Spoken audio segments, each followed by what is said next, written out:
Football season is almost over. Football season is almost over. NFL regular season is done.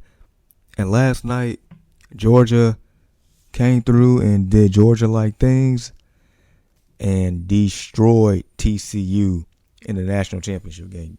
Just completely obliterated them. To the point is like, I see why certain people or a certain fan base like Alabama was, hoping that, Bama got in as opposed to like a TCU or somebody, right? For TCU to show up to the title game, and I get it, they were playing with house money at the time. But man, to lose 65-7? 65-7. The score was 10-7 at one point. 10-7. And then they scored 55 unanswered points. Like, fam, what are you doing? Yeah, that's just, inexcusable. That lets you know that TCU is definitely not in the same class as Georgia by any means. Stetson Bennett, walk-on legend now. Back-to-back titles for Georgia. First time that a school went back-to-back since, I think, Alabama back in 10 and 11. So about, 12, 13 years ago. It was just completely one-sided the whole game. I stopped watching at halftime, actually right before halftime. It just every time I looked up, Georgia scores a touchdown left and right. Is there any fight for TCU? I get it. It was kind of like a Cinderella story. And, TCU going to make it this far. Then, there's a certain number of people that's going to vote for TCU. Well, not vote, but, be on their side and bet for TCU and actually think they were going to pull it off. And, we forgot that Georgia hasn't lost a game in at least 2 years now. Yeah, that was just bad. That was one of those hey, we're just happy to be here. We just, enjoying the festivities, forgetting that they are the main event at the festivity, but they're just enjoying to be here. Yeah, that was bad. Look, I didn't expect TCU to win, but, push them, pull them, do something. It's basically like that meme with the stick figure with a stick poking at something. That's exactly what that was. Do something. My gosh. But yeah, second straight title for Georgia. Congratulations to them. 15-0 year. And it just phenomenal. Georgia is the class of the SEC now. Can they go for 3? That's the real question. Can they go for 3? It's hard. It is very hard to go back to back. But can they get 3? Because Alabama didn't get 3. They got 3 out of 4 in that span. But can Georgia do it? Can Georgia pull it off? We'll see. We will see. So, NFL. Playoffs are set. And before I even get into the matchups for the playoffs, I just want to say shout out to Lovie Smith, the former head coach at this point of the Houston Texans, who did the Bears a solid and basically came out and said that's the biggest Bears win of his career. So if Houston would have lost against the Colts on Sunday, Houston would have the number 1 draft pick. Lovie Smith, man, he said he don't play to lose. But a part of me feels like he knew he was going to get fired anyway. So he just basically stuck it to him. So the Texans end up beating the Colts 32-31. In the final drive, Houston was down 31-24. It was like a 4th and 20, and this is like all under like 2 minutes left in the game. A 4th and 20, and Davis Mills finds Brandon Cooks and converted a 4th and 20. And then eventually they end up scoring the touchdown to make it 30-31. Extra point with a tie, but these are two meaningless teams. So he went for 2 and converted. He converted the 2-point conversion to win. Houston wins. My Bears end up losing as expected. So my Bears got the number 1 draft pick. And a scenario that seemed pretty unlikely heading into the weekend, but it happened. So now my team has the number 1 draft pick, which is going to be highly coveted. Since I'm pretty sure they're going to, keep Justin Fields around and build around him. And not to mention we have $124 million in cap space. And as far as the pick, boy, I'll be stunned if we keep the pick. In a class that's going to come out with Bryce Young and CJ Stroud, and a Houston Texans team that wants a quarterback, that needs a quarterback, somebody's going to give up a king's ransom here to get their guy. And I cannot wait for it. I got Birdman hands this morning if you can't see it. I'm almost about to start a fire on this ashy skin this morning. Anyway. Yeah, I'm excited. Future is bright for my team. This is the first time the Bears had the number 1 overall pick in the draft since 1947. 1947. It's been that long. 75, 76 years. Yeah, let that sink in one time. All right, so like I mentioned, playoffs are set. I guess the first game of the weekend would be Saturday. The Seahawks and the 49ers. Shout out to the Lions for beating the Packers in Green Bay, for eliminating the Packers and Aaron Rodgers and that whole fan base. That helped me sleep comfortable Sunday night. I was Homer Simpson in that meme, just laying in the bed with no worries. That was me. So yeah, but the Seahawks, the last team to get in the NFC,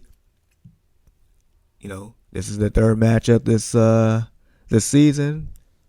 This is a NFC West showdown. And I expect the Niners to dismantle them, but we'll see. The second game on Saturday, we have the Chargers and the Jags. I think that game is a lot more interesting than what people think. We'll get into more details on Thursday. Sunday's game, we have the Dolphins and the Bills. Tua is still up in the air. He's in concussion protocol. I mean, personally, I don't think Tua should play or would play. Will play rather. But I don't know. Not my call. The second game on Sunday is the Giants and the Vikings. The Vikings is the worst 13-win team in my opinion that I've ever seen.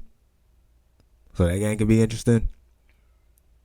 The third game on Sunday is the Ravens and the Bengals. Lamar may play. I don't think it makes a difference, but we'll talk about that later. And the most intriguing game to me is on Monday.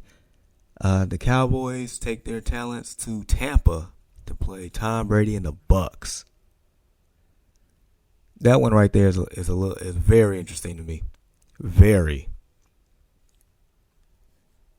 But yeah, those are your matchups for Sunday. Well, actually for this weekend rather. 2 on Saturday, 3 on Sunday, and 1 Monday Night Football. So yeah, we'll see. And of course the Eagles and the Chiefs got a first round bye, right? So yeah, we'll see how that pans out. We'll talk more about it on Thursday. And then the latest update on Damar Hamlin. He was able to leave the hospital in Cincinnati and return to Buffalo. So, man, just all great news at this point for Damar Hamlin. He's been FaceTiming teammates, and he actually tweeted live during the game on Sunday. The Buffalo Bills, they ended up beating the New England Patriots 35-23. But what's incredible was the opening kickoff. The Bills ran it back, Nyheim Hines. And if that wasn't good enough, later on in the game, he ran another one back. And you know how hard it is to return a kick in this day and age in the NFL? Since they pushed the kickoff yard 5 yards further, so it'd be less likely for people to return kicks because it was a safety reason behind that. And for that to happen twice, yeah, that was amazing. That was definitely amazing. Definitely. So yeah, to have him, head back home to Buffalo, man, wonderful feeling. He is basically America's little brother at this point. Just remarkable. And also, I guess in other news, since there are a few head coach, vacancy jobs, like Cliff Kingsbury, who got canned yesterday by the Arizona Cardinals. We already knew about Nathaniel Hackett early in the year. Mike Rule with the Panthers in the middle of the season. Sean McVay is in limbo, apparently. It's just a lot going on here. It's definitely going to be an interesting market for coaches. But the Denver job, Sean Payton. Yeah, that's Sean Payton that used to coach the New Orleans Saints, who brought them a Super Bowl. What was that, back in 09? 08, 09, somewhere around there. Yeah, he interviewed for the Denver Broncos job. Do you think that Sean Payton can resurrect Russell Wilson? Do you think he can get the old Russ back? The one that, that was captivating, that made magic happen, that was a full-blown leader and got things done? Do you think he can pull that off? Is Sean Payton the right man for Russell Wilson in this job for the Denver Broncos? According to Russ, he likes Dan Quinn, who was the defensive coordinator for the Seahawks during the Legion of Boom. So there is rapport there. Honestly, that wouldn't be a bad idea either. Broncos are interviewing like 10 different people trying to figure this thing out. And I get it. They don't have any draft picks in the first round. You're stuck with Russ. You gave him this humongous contract extension. So you need to figure it out swiftly on this. And then we're just going to do a quick pivot to the NBA as as we get closer to the All-Star break or whatnot. The Brooklyn Nets are practically the hottest team in the NBA, winning either 17 out the last 19 or 18 out the last 20. Basically, ever since Jacques Vaughn became their coach and Kyrie came back, this team has been on a tear. This team has been for real. Now, Kevin Durant did get hurt in the last game, MCL sprain. He'll be reevaluated in 2 weeks. But Brooklyn is right now second in the Eastern Conference, just a game and a half back of Boston. And Milwaukee's just a game behind Brooklyn. So those three, in my opinion, are definitely the class of the East. And all three of those teams have a legitimate chance of actually winning the whole thing. I just wanted to point out that Brooklyn, that we have laughed and joked about, and rightfully so over the past couple of years based on how things have transpired, are now living up to what we thought they were be, or what they thought they could be rather, when they first signed on a couple years ago. This whole Kevin Durant and Kyrie Irving dual signing, bringing a championship back to Brooklyn, which they haven't had in forever. That this year might be a real possibility of getting it done. Because it looks like everybody is buying into what Jacque Vaughn is, dishing out. Kyrie just out there hooping. Kevin Durant just out there hooping when healthy. Ben Simmons is playing with more and more confidence. That team is rolling. So I definitely wanted to point that out. Look, and then in the Western Conference, Denver and Memphis right now are tied for the number 1 and number 2 seeds. New Orleans is 2.5 back. Let that sink in.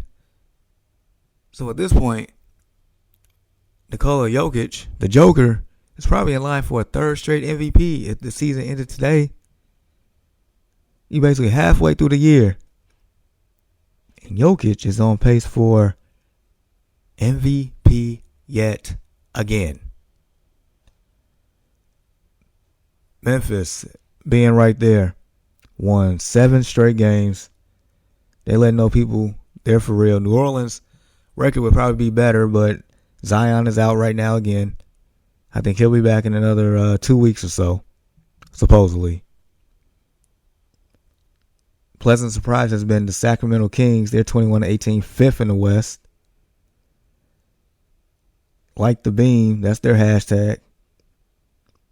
The Clippers have lost 6 straight, but they're 6. Warriors are right there. And Steph Curry supposedly comes back tonight. And they're 7 at 20-20. They're playing 500 ball, and Steph Curry hasn't really been there. But Klay Thompson is starting to look like the old Klay Thompson again. Jordan Poole's starting to play better. So I would not count them out whatsoever. The Lakers are 6-4 in their last 10, but they are 12th in the West right now. But Anthony Davis is supposed to come back pretty soon, I think this week. So yeah, it's starting to get a little bit more interesting as we pretty much halfway through the NBA season here. And then about a month from now, we'll be talking about the All-Star break. And then really a strong finish for the second half of the year. So a lot of things to come here between the NBA and actually the NFL as well. So February is a big month for both for both sports. February is one of my favorite months in sports because you got the Super Bowl, you got the All-Star game, NBA trade deadline is somewhere around there. And then before you know it, it's March and we have madness. All right, so continue to rock with your boy right here on the No Offense Radio and No Offense Network. Hey, check me out on social media at JGoodWithSports. We're talking about Facebook, Instagram, TikTok, and Twitter. All right, Thursday we'll get more in depth on these NFL matchups. I'll probably do a little NFL predictor for the playoffs. Bracket by round by round. Pick a winner. We're going to see how that holds up over the next month. But yeah, but until then, you all, have a good one. Be safe. And I'll catch y'all next time. Peace.